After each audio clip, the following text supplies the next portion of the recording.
নমস্কার বন্ধুরা, আমি সুমি। আমার এই ছোট্ট চ্যানেলে সবাইকে স্বাগত। তোমরা সবাই যে যেখান থেকে এই ভিডিওটা দেখছো সবাইকে অসংখ্য অসংখ্য ধন্যবাদ। আর পুরো ভিডিওটা দেখার অনুরোধ রইল। আমি আজকে এখানে দেখো বানাচ্ছি খাস্তা খেজুর। তো খাস্তা খেজুর বানানোর জন্য আমি কিছুটা সুজি নিয়ে নিয়েছি, আর বেশিরভাগ হচ্ছে ময়দা আর কম ভাগটা সুজি, মানে 1 কেজি ময়দাতে 250 গ্রাম সুজি। আমি পুরো পাট করে দেখাচ্ছি না ভিডিওটা, তাহলে অনেকটাই লং হয়ে যাবে, আর লং ভিডিও কেউ দেখতে চায় না, স্কিপ করে দেখে। তাই আমি একদম শর্টকাট মতো ভিডিওটা দেখাচ্ছি।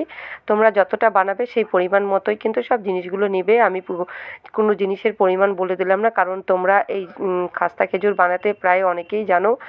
তো আমার ভিডিও শেয়ার করতে ভালো লাগে, তাই আমি যা করি সেটাই তোমাদের সামনে তুলে ধরি। তো আমি এখন ময়দা আর সুজিটাকে মিলিয়ে নিচ্ছি। তো আমি এখানে 1 থেকে 1.25 কেজির মতো ময়দা দিয়েছি, আর 300 গ্রামের মতো সুজি দিয়েছি।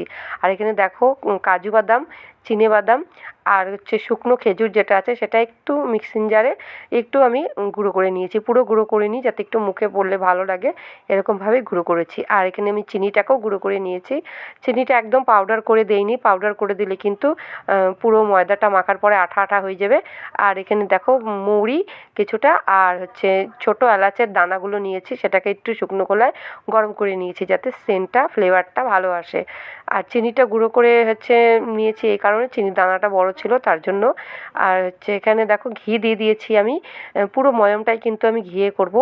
ঘি দিয়ে ময়ামটা করলে কিন্তু খাস্তার ভেতরটা খুব সুন্দর হয় আর টেস্টিও হয় খেতে, আর অনেক দিন পর্যন্ত রেখে দেওয়া যায়।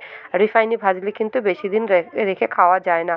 এরকমভাবে কিন্তু তোমরা সবাই বাড়িতে এইভাবে খাস্তা খেজুরগুলো বানিয়ে রাখতে পারো। মানে বিস্কুটের থেকে অনেকটাই বেটার। আর বাড়ির বানানো যে কোনো জিনিসই হেলদি হয়। বাচ্চা কাচ্চার জন্য বাইরের ওই পুরনো মানে বেকারি বিস্কুট খাওয়ার থেকে এরকম বিস্কুট খাওয়া কিন্তু ভীষণ ভালো। তো আমি ভালো করে ময়াম দিয়ে নিচ্ছি, একদম মানে দু হাতের সাহায্যে আমি ভালো করে মিশিয়ে নেব। যত ভালো করে ময়াম দেওয়া হবে ততই কিন্তু খেজুরগুলো খাস্তা হবে। তো আমরা তো এটাকে খাস্তা খেজুর বলি, অনেকে খাস্তা ঠেকুয়া বলে, অনেকে খাস্তা বিস্কুট বলে, যে যেটা নাম দিয়ে পরিচিত সে সেটাই বলতে পারে, কোনো অসুবিধা নেই। তো আমরা খাস্তা খেজুর বলি, তাই আমরা খাস্তা খেজুর বলেই বলছি। আর এখানে দেখো ভালো করে কিন্তু আমার ময়াম করা হয়ে গেছে, আর মুট করলে দেখো ভেঙে যাচ্ছে না, এরকমভাবেই কিন্তু ময়ামটা দিতে হবে।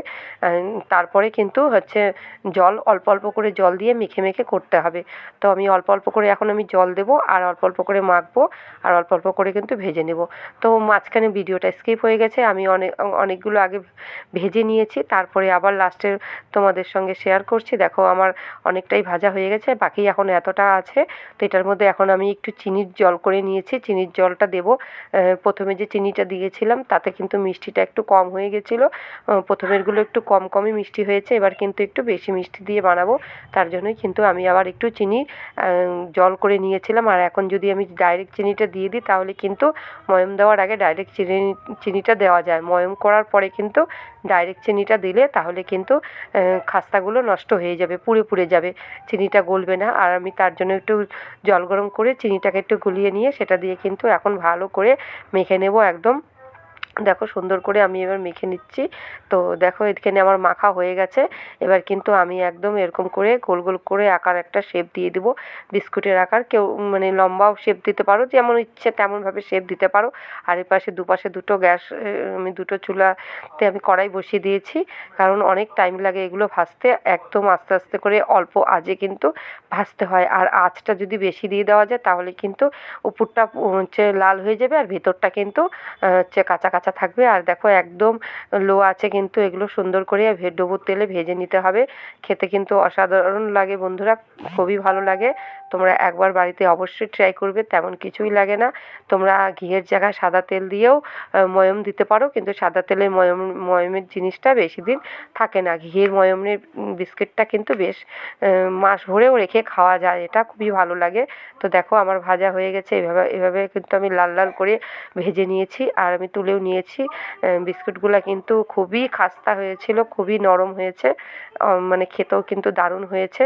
তো বন্ধুরা, তোমাদের যদি ভিডিওর কোনো অংশ ভালো লেগে থাকে তাহলে ভিডিওটা দেখে চ্যানেলটিকে সাবস্ক্রাইব করে পাশে থাকা নোটিফিকেশন অল করে